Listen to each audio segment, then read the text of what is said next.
Hello दोस्तों, स्वागत है आज का इस वीडियो में आप सभी का। आज का वीडियो बहुत ही खास इंपॉर्टेंट होने वाला है क्योंकि आज के इस वीडियो में आपको बताने वाला हूं सीजन 24-28 जिसका भी सीजन क्या है 2024-28 वाला सीजन स्टूडेंट के लिए और जिसका कॉलेज एसकेएमयू के अंडर में आता है उनके लिए आज का वीडियो बहुत ही खास होने वाला है क्योंकि आज के इस वीडियो में आपको बताने वाला हूँ सब्जेक्ट कॉम्बिनेशन। क्या बताने वाला हूँ? सब्जेक्ट कॉम्बिनेशन, यानी कि आपको अभी जो सीजन 24-28 वाले हैं वो किस में गए, सेमेस्टर थर्ड में गए। थर्ड सेमेस्टर में आपको कौन कौन सा पेपर पढ़ना पड़ेगा, आपको कौन कौन सा सब्जेक्ट वाइज करना पड़ेगा, एमडीसी में क्या रखना पड़ेगा, माइनर में क्या है, एएसी में, एसएसी में क्या क्या है। हालांकि आपको मेजर पेपर तो पता है, आपका मेजर पेपर जो है वो तो पता है, लेकिन एमडीसी में, माइनर में, एएसी, एसएसी में क्या क्या पेपर रखना पड़ेगा आज के इस वीडियो में पूरा बताने वाला हूँ। ये जो भी स्टूडेंट ऐसे हैं जैसे कि एक्स वाले हैं, ये प्रमोटेड वाले हैं, जैसे 22-26 वाले हैं या 23-27 वाले हैं, लेकिन अभी किस में है, सेमेस्टर थर्ड में। किस में? सेमेस्टर थर्ड में। किसके साथ है? 24-28 वाले सेशन वालों के साथ है। तो आज के वीडियो उनके लिए बहुत ही खास इंपॉर्टेंट होने वाला है क्योंकि डिटेल से आज को बताने वाला हूँ सब्जेक्ट कॉम्बिनेशन, आपको कौन कौन सा पेपर रखना पड़ेगा, कौन कौन सा पेपर पढ़ना पड़ेगा। ठीक है, पूरा डिटेल से बताऊंगा, इसलिए आपसे रिक्वेस्ट रहता है कि वीडियो को स्किप करके मत देखिए। हो सकता है अदरवाइज आप स्किप करेंगे तो फिर आप अच्छा से नहीं देख पाएंगे, तो फिर आपको प्रॉब्लम का सामना करना पड़ेगा क्योंकि एग्जाम फॉर्म जब अभी फॉर्म फिलअप भी शुरू हो गया है, अगर आपको ये पता नहीं है कि सब्जेक्ट कॉम्बिनेशन क्या क्या रखना पड़ेगा तो फिर आपको दिक्कत होगा क्योंकि आप एग्जाम फॉर्म फिलअप सही से नहीं कर पाएंगे और जो बोल देगा सामने वाला आप वही फिलअप करेंगे और दिक्कत बाद में होगा क्योंकि आपको उस सब्जेक्ट पर इंटरेस्ट नहीं है। इसलिए पूरा डिटेल से मैं बताऊंगा कौन सा सब्जेक्ट में आपको इंटरेस्ट है या कौन कौन सा ऑप्शन आपको मिलेगा, कौन सा पेपर में, कौन सा सब्जेक्ट में। ठीक है, तो चलिए उसको देखते हैं विस्तार से। वीडियो को स्किप मत कीजिए, शुरू से अंत जरूर देखिएगा। तो जैसे कि आप लोग यहाँ पर देख पा रहे होंगे subject combination for UG semester third as per NEP, यानी कि न्यू एजुकेशन पॉलिसी 2020 जो चल रहा है। ठीक है, तो उसके हिसाब से आप लोग देख लीजिएगा। यहाँ पर आपको तो पता है मेजर पेपर जो भी है आपका, हिंदी है, इंग्लिश है, हिस्ट्री है, जो भी है आपका मेजर पेपर वो तो सब स्टूडेंट को पता होता ही है। ठीक है, तो क्या पता नहीं होता है फिर वो देखते हैं क्या डाउट होता है। तो मेजर पेपर आपको क्या पढ़ना पड़ेगा, सेमेस्टर थ्री में आपको मेजर 2 पेपर पढ़ना पड़ता है। एक मेजर 3 पेपर पढ़ना पड़ता है, एक मेजर 5 पेपर पढ़ना पड़ता है। मेजर 4, एक मेजर 5, 2 पेपर पढ़ना पड़ता है। किसमें? सेमेस्टर 3 में 2 पेपर होता है मेजर पेपर, एक मेजर 4 होता है, एक मेजर 5। आप लोग जैसे यहाँ पर देख पा रहे होंगे। ठीक है, ये तो सभी स्टूडेंट को पता है अपना मेजर पेपर, तो आपको 2 पेपर पढ़ना पड़ेगा। मेजर पेपर जो भी आपका मेजर सब्जेक्ट है, चाहे हिस्ट्री हुआ, चाहे आपका जियोग्राफी हुआ, जो पॉलिटिकल साइंस हुआ, हिंदी हुआ, इंग्लिश हुआ, जो कुछ भी है आपका मेजर सब्जेक्ट वो तो आपको पता ही है। और इसमें क्या कहा गया है, जो 75 नंबर है, वो 75 नंबर जो है वो एक्सटर्नल लिया जाएगा, यानी कि एसकेएमयू इसका एग्जाम लेगा। ठीक है, कौन लेगा? एसकेएमयू इसका एग्जाम लेगा। और 25 नंबर जो है, 25 नंबर का इंटरनल असेसमेंट होगा। अगर आपका सब्जेक्ट में क्या नहीं है, अगर आपका सब्जेक्ट में प्रैक्टिकल नहीं है, आपका प्रैक्टिकल सब्जेक्ट नहीं है, तो इंटरनल असेसमेंट 25 नंबर का लिया जाएगा। ठीक है, तो आशा करते हैं ये चीज़ समझ में आया होगा क्योंकि अब ये तो सबको पता होगा मेजर सब्जेक्ट जो है। और जैसे चलते आ रहा है कि 75 नंबर यूनिवर्सिटी एक्सटर्नल लेता है और 25 नंबर इंटरनल असेसमेंट लिया जाता है। तो ये आपका मेजर सब्जेक्ट में कोई कन्फ्यूज़न नहीं है, ये आशा करते हैं, इसलिए इतना डिटेल से नहीं बताते हैं। ये चीज़ आगे क्या कन्फ्यूज़न आता है वो आगे चीज़ मैं आपको बता रहा हूँ। हालांकि आप लोग यहाँ पर देख पा रहे हैं ना, ये सीधे कानून मुर्मू यूनिवर्सिटी दुमका के स्टूडेंट के लिए, अगर आपका कॉलेज इसके अंडर में आता है, सीधे कानून मुर्मू यूनिवर्सिटी दुमका के अंडर में आता है, तो उनके लिए है। तो यहाँ पर देखिए, इसके बाद आपको क्या पढ़ना पड़ेगा, माइनर फ्रॉम डिसिप्लिन 2। ठीक है, माइनर फ्रॉम डिसिप्लिन 2 में क्या बता रहे हैं यहाँ पर देखिए। मेजर तो आपको पता ही है, जो पेपर आपका मेजर है, इसलिए मैं समझ गए होंगे मेजर पेपर आपका जो है वो तो सेलेक्ट किए होंगे। इसके बाद माइनर फ्रॉम डिसिप्लिन 2 में क्या पढ़ना पड़ेगा आप लोग यहाँ पर देख सकते हैं। ठीक है, क्या बोलता है इसमें, छात्र उसी विषय का दूसरा पेपर पढ़ेगा जिसे उसने सेमेस्टर 1 में माइनर फ्रॉम डिसिप्लिन के रूप में चुना था। कहने का मतलब क्या हुआ, यह माइनर फ्रॉम डिसिप्लिन 2 जो क्या है, जो सेमेस्टर 1 में आप क्या, सेमेस्टर 1 में जो सब्जेक्ट आप किस में, एमएन यानी माइनर सब्जेक्ट में चुने थे, किस में, माइनर सब्जेक्ट में आप जो चुने थे, किस में, सेमेस्टर 1 में, उसी पेपर को आपको पढ़ना पड़ेगा अभी सेमेस्टर 3 में। किस में? सेमेस्टर 3 में आपको उसी पेपर को पढ़ना पड़ेगा। मान लिया जाए आप क्या करें, किस में, फर्स्ट सेमेस्टर में आप माइनर पेपर पॉलिटिकल साइंस था, क्या था आपका, पॉलिटिकल साइंस है, तो अभी सेमेस्टर 3 में भी आपका पॉलिटिकल साइंस ही होगा। अगर आपका ज्योग्राफी था माइनर पेपर, किस में, सेमेस्टर 1 में ज्योग्राफी था माइनर पेपर, तो अभी सेमेस्टर 3 में भी आपको ज्योग्राफी पढ़ना पड़ेगा। अगर हिस्ट्री था, सेमेस्टर 1 में हिस्ट्री था माइनर पेपर, तो अभी सेमेस्टर 1 में था, तो सेमेस्टर 3 में भी आपको हिस्ट्री पढ़ना पड़ेगा माइनर पेपर। ये चीज़ क्लियर हो गया कि माइनर पेपर आपका ये ऑटोमेटिक सिलेक्ट हो जाएगा। बस आपको ये ख्याल याद रखना पड़ेगा कि सेमेस्टर 1 में आपने कौन सा पेपर, माइनर पेपर रखा था। ठीक है, उसके अकॉर्डिंग टू ये ऑटोमेटिक सेलेक्ट कर लेगा, ये आपको चुनने की ज़रूरत नहीं है, अभी ऑटोमेटिक सेलेक्ट हो जाएगा। बस आपको ये बताना है वहाँ पर जब एग्जाम फॉर्म फिलअप करेंगे कि 1 में आप कौन सा सब्जेक्ट माइनर में रखे थे। ठीक है, उसके अकॉर्डिंग टू भरा जाएगा। तो जो भी था आपका 1 में, माइनर एमएन पेपर जो था वही पेपर अभी इसमें सिलेक्ट हो जाएगा सेमेस्टर थर्ड में, वन में जो था। तो समझ गए ये चीज़, आशा करते हैं ये चीज़ भी समझ में आया होगा कि सेमेस्टर थर्ड में माइनर पेपर किसको रखा जाए, ये ऑटोमेटिक आपका सिलेक्ट होगा। जो पेपर आपने सेमेस्टर वन में माइनर के रूप में रखा था वही चीज़ सेमेस्टर थर्ड में भी ऑटोमेटिक सिलेक्ट होकर आ जाएगा। ठीक है, माइनर फ्रॉम डिसिप्लिन 2 का आपको समझ में आ गया, आशा करते हैं ये चीज़ समझ में। हाँ, और यहाँ सब जो है एग्जाम इसलिए कैसे लिया जाएगा, यह 75 नंबर का यूनिवर्सिटी लेकर एक्सटर्नल जो एग्जाम दिया जाता है। ठीक है, और इसके बाद 25 नंबर का जो इंटरनल होगा। अगर आपका सब्जेक्ट नॉन प्रैक्टिकल सब्जेक्ट है, प्रैक्टिकल सब्जेक्ट अगर नहीं है आपका, तो 25 नंबर का इंटरनल लिया जाएगा कॉलेज के थ्रू। जब प्रैक्टिकल एग्जाम होता है तो उसका इन्फॉर्मेशन कॉलेज के थ्रू दिया जाता है। हाँ, लेकिन ये चीज़ को ध्यान रखिएगा, अगर जो भी इंटरनल कॉलेज में होता है एग्जाम, ठीक है, 25 नंबर का जो भी कॉलेज में इंटरनल एग्जाम होता है, इसमें आपको अटेंडेंस होना ज़रूरी है, मतलब वहाँ पर अटेंड होना बहुत ज़रूरी है।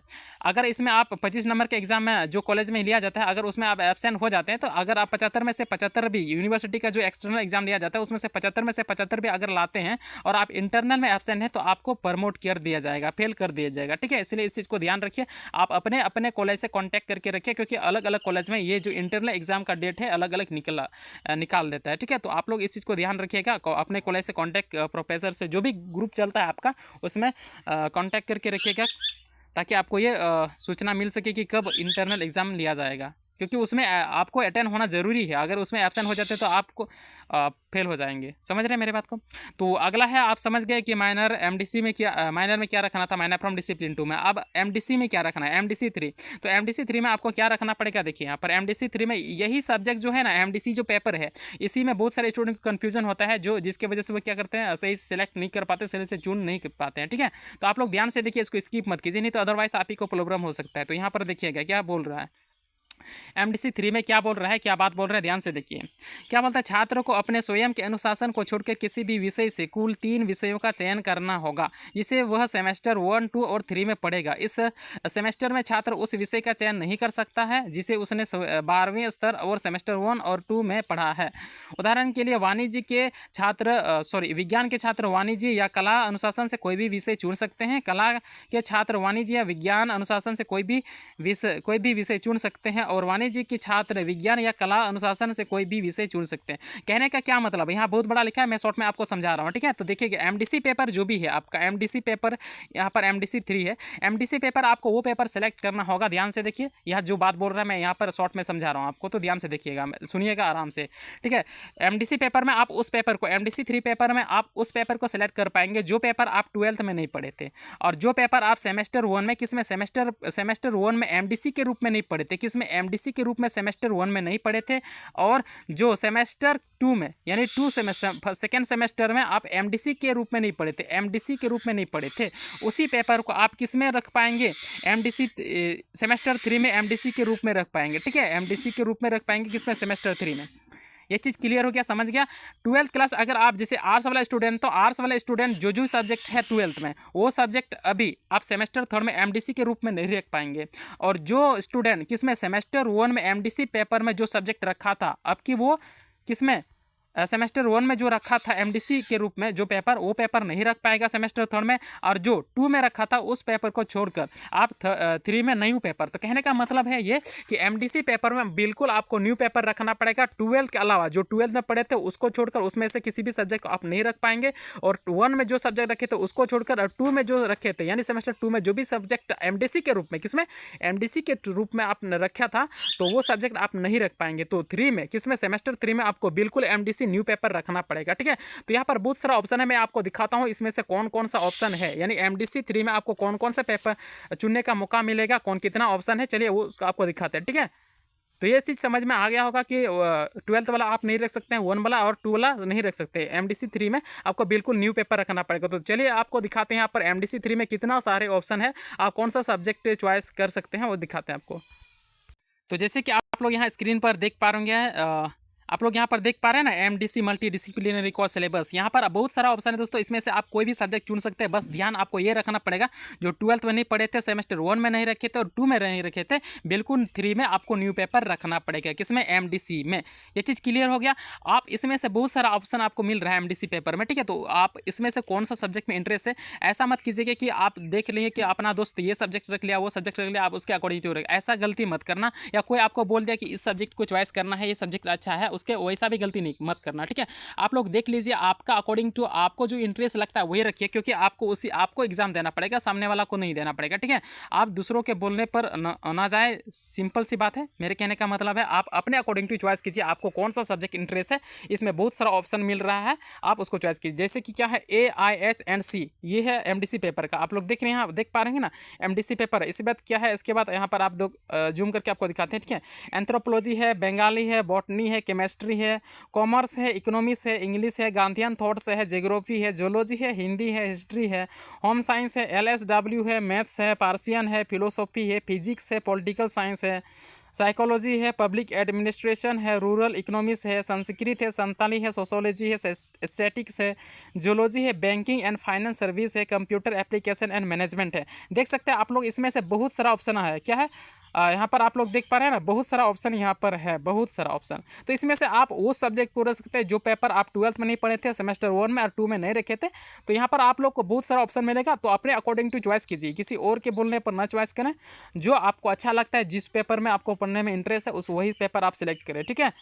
तो बहुत सारा ऑप्शन है। सपोज मान लीजिए आपने क्या रखा था, इसमें बॉटनी रखा था, तो अभी आप दूसरा पेपर रख सकते हैं, ठीक है। कॉमर्स रख सकते, इकोनॉमिक्स रख सकते हैं, गांधीयन थॉट्स रख सकते हैं, ज्योग्राफी, जो भी है वो अपने अकॉर्डिंग टू रख लीजिए, जो भी आपको इंटरेस्ट है वो। यहाँ पर आपको बता दिया कि यहाँ पर बहुत सारा ऑप्शन आपको मिल जाता है कि MDC पेपर को रूप में चुनने के लिए बहुत सारा ऑप्शन है। समझ गए ये चीज़ कि 12th वाला, 1 वाला, 2 वाला को छोड़कर आप इसमें से कोई भी एक सब्जेक्ट को चॉइस करेंगे MDC के रूप में, ठीक है। आशा करते हैं ये चीज़ समझ में आएगा। चलिए अब उधर कॉम्बिनेशन की ओर चलते हैं, आप बताते हैं। तो आशा करते हैं ये चीज़ समझ में आएगा कि MDC 3 में आपको कौन सा पेपर सब्जेक्ट सेलेक्ट करना पड़ेगा। हाँ, और ये इस बात को ध्यान रखिए, क्योंकि ये जो आपको सेमेस्टर 3 तक ही पढ़ना है, ठीक है। 1 में MDC पढ़े, 2 में पढ़े और 3, बस 3 तक ही आपको MDC पढ़ना पड़ेगा। 4 में आपका रिमूव कर दिया जाएगा, ठीक है, वो ऑटोमेटिक हटा दिया जाएगा। MDC पेपर आपको नहीं पढ़ना पड़ेगा, बस आपको सेमेस्टर 3 तक पढ़ना पड़ेगा। तो आशा करते हैं ये चीज़ समझ में आएगा कि MDC पेपर में ही बहुत सारे स्टूडेंट को दिक्कत होता है, कन्फ्यूजन होता है। इसलिए मैंने पूरा डिटेल से आपको बताया क्या क्या ऑप्शन है, आप कौन कौन सा सब्जेक्ट को चॉइस कर सकते हैं, रख सकते हैं। अगला पेपर आपका होगा AAC एबिलिटी इन्हांसमेंट कोर्स। तो यहाँ पर आप लोग देख लीजिएगा, यह भी थर्ड है, ठीक है। और यहाँ पर हाँ, एग्जाम का इसका बता दें दोस्तों, यहाँ पर जो एग्जाम है ये इंटरनल लिया जाएगा, सॉरी, इसमें जो है एग्जाम एक्सटर्नल लिया जाएगा, SKMU ही लेगा। 75 नंबर का एग्जाम होगा, ठीक है। पहले बार जो सब्जेक्टिव लिया गया, तो आप उम्मीद है कि अब की बार भी सब्जेक्टिव एग्जाम लिया जाएगा MDC पेपर का। तो ये 75 नंबर का डायरेक्ट एक्सटर्नल होगा, यूनिवर्सिटी लेगा। इसमें से कोई भी इंटरनल या प्रैक्टिकल एग्जाम नहीं होगा। जो भी आप सेलेक्ट करते हैं MDC पेपर, ठीक है, उसमें से आपको 75 नंबर का यूनिवर्सिटी ही एग्जाम लेगा। अगला पेपर यहाँ पर देखिए AAC 3 यानी एबिलिटी इन्हांसमेंट कोर्स है। इसमें से क्या बोला जाता है, यहाँ पर आपको कौन कौन सा सब्जेक्ट रख पाएंगे, यहाँ पर देखिए ध्यान से, यह मैं आपको बता रहा हूँ या थोड़ा सा जूम करके बता रहा हूँ। AAC, ठीक है, यहाँ पर क्या बताया, इसमें छात्र हिंदी, अंग्रेजी, संताली, संस्कृत, बांग्ला, फारसी, उर्दू में से किसी एक विषय का चयन कर सकते हैं, जिसे उन्हें क्रमशः सेमेस्टर 3 और सेमेस्टर 4 में 2 पेपर पढ़ना होगा। तो कहने का मतलब क्या हुआ, यहाँ जो है ना AAC पेपर है, यहाँ कहने का मतलब है आपको इतना ऑप्शन मिल रहा है। क्या मिल रहा है, हिंदी मिल रहा है, अंग्रेजी, संताली, संस्कृत, बांग्ला, फारसी, उर्दू, ये सारे पेपर आपको मिल रहा है। इसमें से आपको किसी एक पेपर को चुनना पड़ेगा, ठीक है। ये मैटर नहीं करता कि आपका मेजर सब्जेक्ट क्या है। अगर सपोज मान लीजिए आपका मेजर सब्जेक्ट हिंदी है, तो ऐसा बात नहीं है कि आप हिंदी सब्जेक्ट नहीं रख पाएंगे। अगर आपका मेजर सब्जेक्ट इंग्लिश है, तो ऐसा बात नहीं है कि आप इंग्लिश नहीं रख पाएंगे, ठीक है।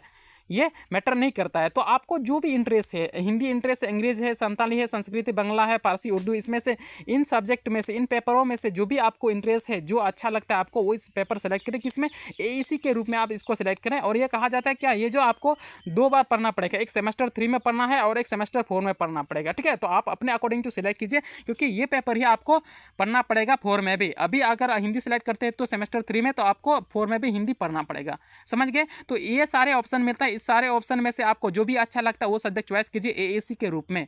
जो भी सब्जेक्ट अच्छा लगता है आप उस चीज़ को चॉइस कीजिए। वही पेपर आपको सेमेस्टर 4 में भी पढ़ना पड़ेगा, इसलिए सोच समझ कर चॉइस करें, किसी और के बोलने पर ना चॉइस करें, ठीक है। और ये एग्जाम का बात करें तो ये 50 नंबर का एग्जाम है, ठीक है। वैसे भी पहले इसका क्या लिया गया था, ऑब्जेक्टिव मोड पर एग्जाम लिया गया था, ठीक है। तो आशा उम्मीद है, ये कंफर्म नहीं है, बट उम्मीद है कि ऑब्जेक्टिव मोड में लिया जाएगा। तो अगला इसका आगे बताऊंगा, ठीक है। तो आप लोग ये समझ में आ गया होगा आप लोगों को कि AAC पेपर में कौन कौन सा सब्जेक्ट चॉइस कर सकते हैं। अगला पेपर है SEC पेपर, यानी कि स्किल एनहांसमेंट कोर्स 3। तो इसमें से कौन सा पेपर है आप चॉइस कर सकते हैं, यहाँ पर आप लोग देख लीजिएगा। इसमें से कौन सा पेपर आप चॉइस कर सकते हैं। इसमें छात्र spoken English, spoken Santali, intellectual property rights, communication in professional life, digital marketing, spoken Sanskrit, अंधार संस्कृत में से किसी एक विषय का चयन कर सकते हैं जिसमें उन्हें सेमेस्टर 3 में पढ़ाई करनी होगी। कहने का मतलब यहाँ पर पूरा लंबा चौड़ा लिखा है, मैं शॉर्ट में आपको बता रहा हूँ। इसमें से क्या जो है एसएससी पेपर में आप इसमें से आपको ये ऑप्शन मिल रहा है, क्या मिल रहा है आपको, स्पोकन इंग्लिश मिल रहा है, स्पोकन संताली मिल रहा है, इंटरएक्चुअल प्रॉपर्टी राइट्स मिल रहा है, और communication in skill professional life मिल रहा है, डिजिटल मार्केटिंग, स्पोकन संस्कृत और आधार संस्कृत। इसमें से आपको कोई एक सब्जेक्ट चॉइस करना पड़ेगा, एक पेपर आपको इसमें से ही चॉइस करना पड़ेगा। आपको यहाँ ऑप्शन दिया गया, जिस सब्जेक्ट में आपको इंटरेस्ट है वो सब्जेक्ट चॉइस करें। इसमें से कहा जाता है, फिर क्या कहता है आप लोग यहाँ पर देख पा रहे होंगे कि यहाँ पर कहा जाता है कि इसमें ओनली आपको सेमेस्टर 3 में ही पढ़ना पड़ेगा। अगर मान लीजिए आप स्पोकन इंग्लिश चॉइस करते हैं, बस आपको सेमेस्टर 3 में ही पढ़ना पड़ेगा, उसको आगे नहीं पढ़ना पड़ेगा, यहाँ पर बोला जा रहा है। ठीक है, तो आप अपने अकॉर्डिंग टू, अपने चॉइस के अकॉर्डिंग टू आप इसको रखिएगा, आप चयन कीजिएगा। अगर आपको संस्कृत पर स्पोकन संस्कृत अच्छा लगता है तो कीजिएगा, स्पोकन संताली अच्छा है, या डिजिटल मार्केटिंग, जो भी सब्जेक्ट आपको अच्छा लगता है इस ऑप्शन, बस यही ऑप्शन में से आपको चुनना पड़ेगा, बाहर से नहीं चुनना पड़ेगा। ठीक है, क्योंकि आपको इसमें से ही चुनना है, एक सब्जेक्ट चुनना पड़ेगा। तो आशा करते हैं ये चीज़ समझ में आया हो कि एसएससी पेपर में आप कौन सा पेपर पढ़ सकते हैं। और ये एग्जाम का बात करें तो ये 75 नंबर जो है यूनिवर्सिटी एक्सटर्नल लेगा, डायरेक्ट एग्जाम लिया जाएगा। इसमें से कोई भी कॉलेज के थ्रू एग्जाम नहीं लिया जाएगा, कॉलेज से जो इंटरनल या प्रैक्टिकल एग्जाम होता है वो नहीं लिया जाएगा। ठीक है, ये डायरेक्ट यूनिवर्सिटी ही दे देगा, 75 नंबर का एग्जाम वो ले लेगा। आशा करते हैं ये चीज़ समझ में आया होगा कि इसमें नहीं होता है। तो कुल मिलाकर 6 पेपर होता है कि इसमें सेमेस्टर 3 में कितना पेपर होगा, सेमेस्टर 3 में 6 पेपर होगा, 6 पेपर होता है सेमेस्टर 3 में। तो आपको 6 पेपर पढ़ना पड़ेगा। आप लोग यहाँ देख लीजिए, सेमेस्टर किसमें, सेमेस्टर 3 में, 3 सेमेस्टर में आपको 6 पेपर पढ़ना पड़ेगा। 2 पेपर तो आपको मेजर होता है, ठीक है, एक एमडीसी माइनर होता है, एमडीसी होता है, एएसी और एसएससी होता है। तो कुल मिलाकर आपको 6 पेपर पढ़ना पड़ेगा।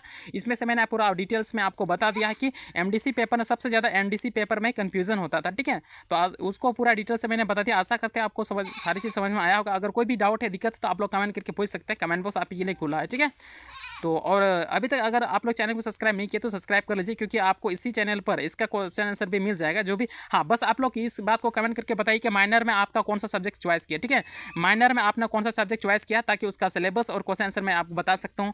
और एमडीसी में आपको कौन सा सब्जेक्ट चॉइस किए हैं वो भी आप लोग कमेंट करके बता देना, ताकि मैं उसका क्वेश्चन आंसर और सिलेबस आपको बता सकूँ। एएसी में आप एएसी 3 में भी आपने कौन सा सब्जेक्ट चॉइस किया है, इसको भी कमेंट करके बताना। ठीक है, ताकि मैं आसानी का मेरे लिए भी आपको बताना, क्योंकि अगर आप ये बता दें कि हिंदी है, अंग्रेजी जो भी है आप बता देंगे, उसका सिलेबस और क्वेश्चन आंसर मैं करा सकूं। ठीक है, और जैसे एसएससी में भी आपको कौन सा सब्जेक्ट चॉइस किए हैं, तो आप लोग कमेंट करके बस बता देना, उसका सिलेबस और क्वेश्चन आंसर मैं करा दूंगा इसी चैनल पर। तो बस आपको चैनल सब्सक्राइब करके बेल आइकन को ऑल पर सेलेक्ट करके रखिए, ताकि नोटिफिकेशन सबसे पहले आप तक पहुँचे और आप सही से अच्छा तरीके से तैयारी कर पाए टाइम से। तो सारी चीज़ समझ में आया होगा दोस्तों, आशा करते हैं। कोई भी डाउट है, दिक्कत है, आप लोग कमेंट करके पूछ सकते हैं। तो चलिए आज के वीडियो में इसी तरह, अगला वीडियो में इसी तरह मिलेंगे। जय हिंद, जय झारखंड।